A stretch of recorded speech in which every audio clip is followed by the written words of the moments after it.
The soda pop, Drinkus diabetes.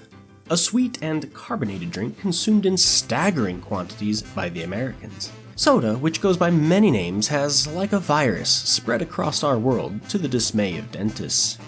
But if civilization as we know it ended, what would become of this nectar of the gods? Struggling to survive the Fallout wasteland, we will strive to unlock the forbidden secrets of brewing soda in the favorite game of Dixieland fanatics and war crime admirers, Rimworld. I am running a large list of unstable and outdated mods. One in particular, Fallout Drinks, will allow me to make Nuka-Cola. Essentially what would happen if we decided instead of putting corn syrup in our soda, we used uranium instead. Scientists are still undecided which would be worse. We start with 5 wastelanders whose obsession with Nuka-Cola will be the founding principle of our colony. I have taken the liberty of naming these 5 after the first 5 commenters on my first video. Blight Dragon. Steadfast and trigger-happy, he will be our Zin-addicted construction and mining specialist. Manfred, an industrious jogger. Has some good skills, but his passion and social will make him the party's bard and politician. Claus. A very high crafting and intelligence skill will make him our colony's engineer and later a mechanator. Spence. One of the best shooters in the colony, but his cooking and medical skills will become his defining traits. Master Dome. The most balanced of the colonists, who ends up doing a bit of everything, but mostly used as a farmer and soldier.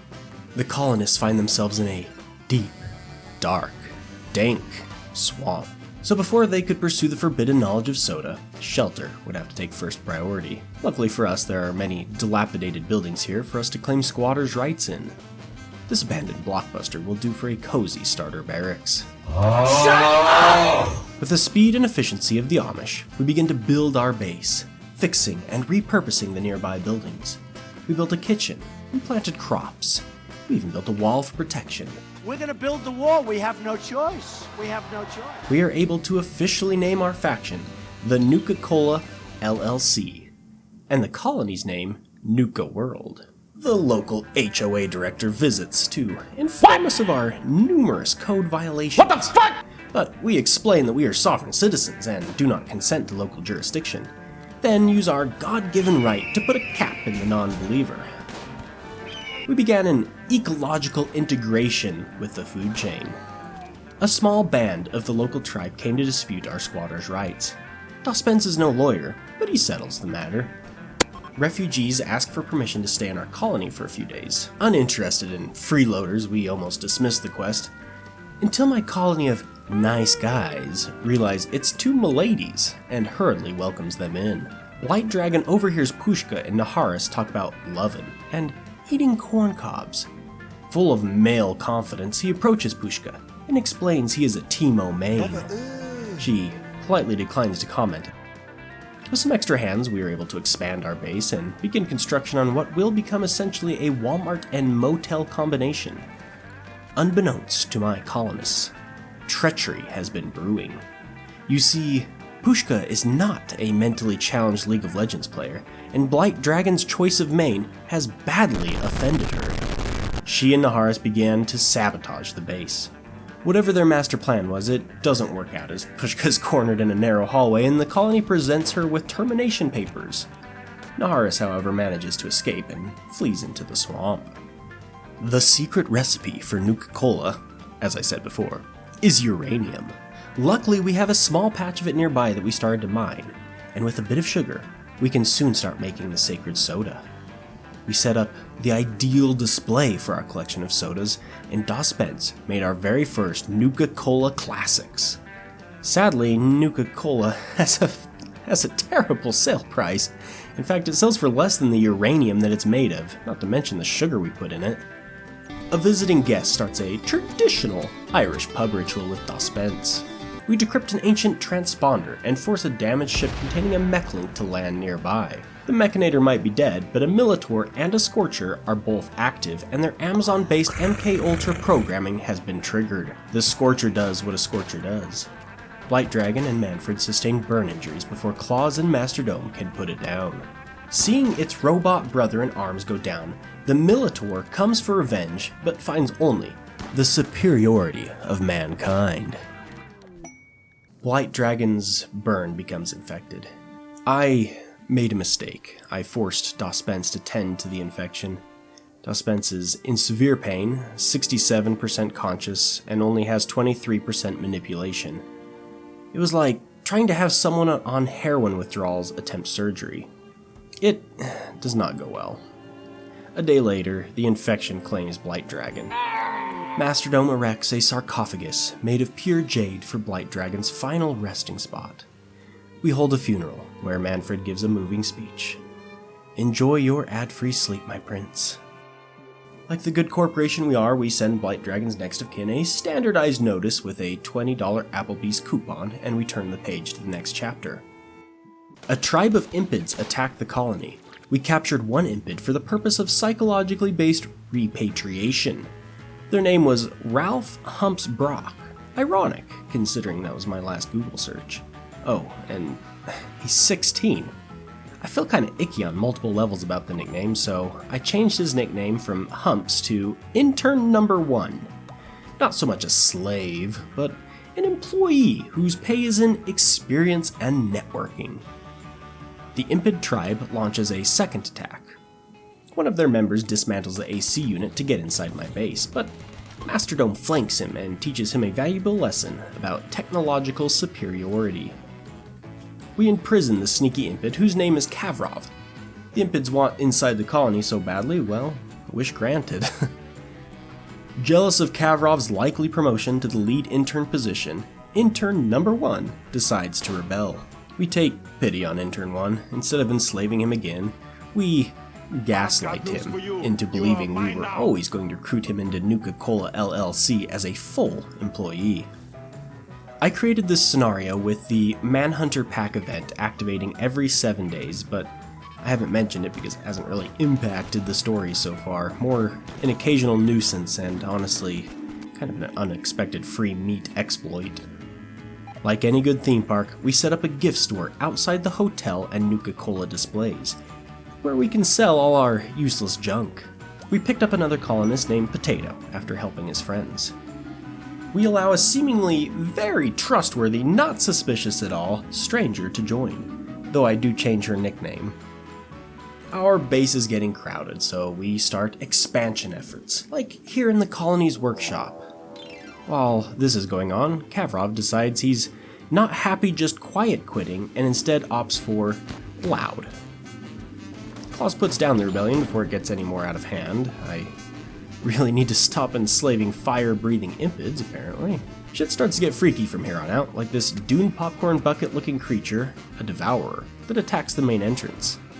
Or these chimera who chill out for a while until a group of cultists spawn nearby, and get subsequently torn to shreds. We manage to capture one of the cultists, Tyra. We use her as a hemogen farm. Blood is an essential ingredient in one of the Nuka-Colas. A revenant attacks. What is a revenant? Well, I don't know exactly, but if I could go back in time, I would squeeze lemons into the child revenant's eyes with no regrets. It hypnotizes Talia, leaving her in a coma. She will only come out of the coma if we can track down this invisible and nearly invincible parasite and kill it. We follow his tracks across half the swamp, not an easy or fun task, before we have to deal with a manhunting pack of boom rats. Manfred uses an incendiary launcher, where we think the revenant has stopped to reveal it, only for it to dash off and go invisible again. The chase continues, but to no avail. My colonists call a temporary halt to the hunt, and like my nicotine cravings, it returns. This time targeting Potato. We have shot, beaten, and blown up this revenant repeatedly, and yet its sentience remains at 93%. My gamer rage grows. The hunt begins anew, launching incendiary grenades where we suspect it of hiding, trying to trap it with explosive IEDs.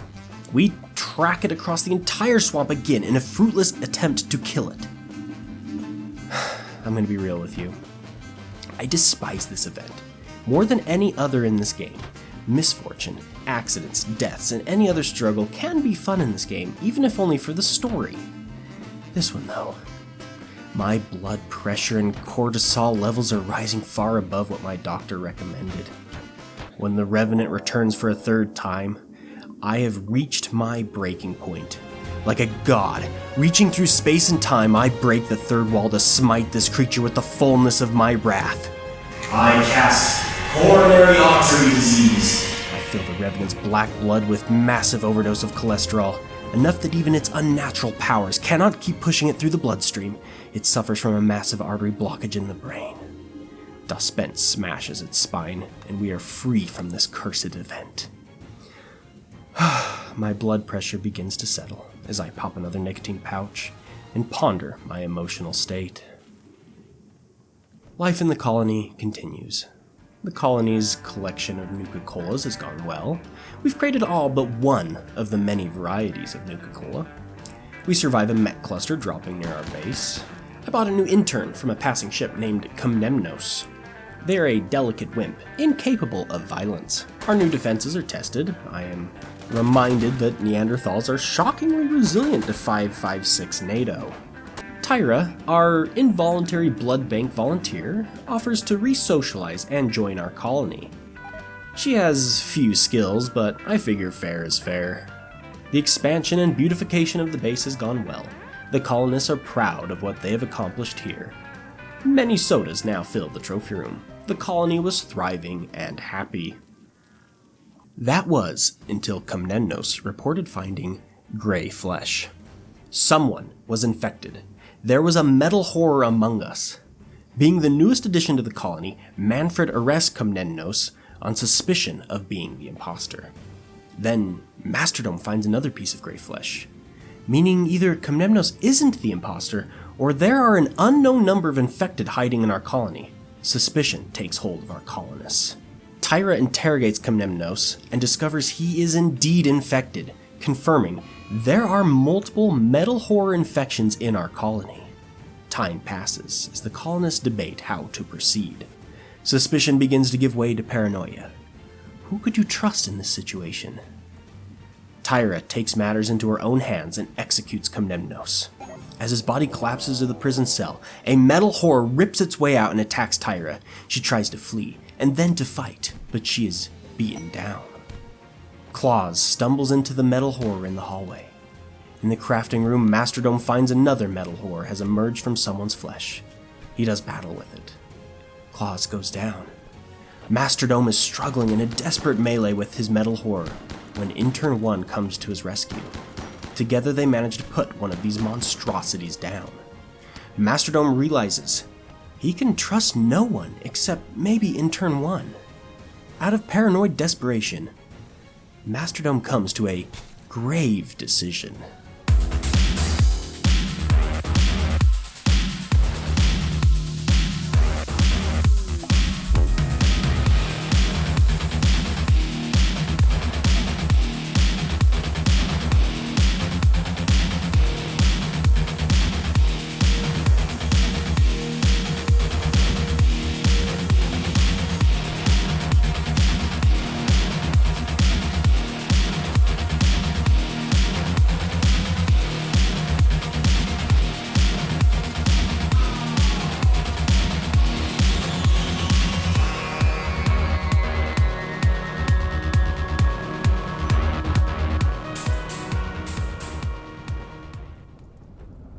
When it's all said and done, Masterdome and Intern 1 escape into the swamp.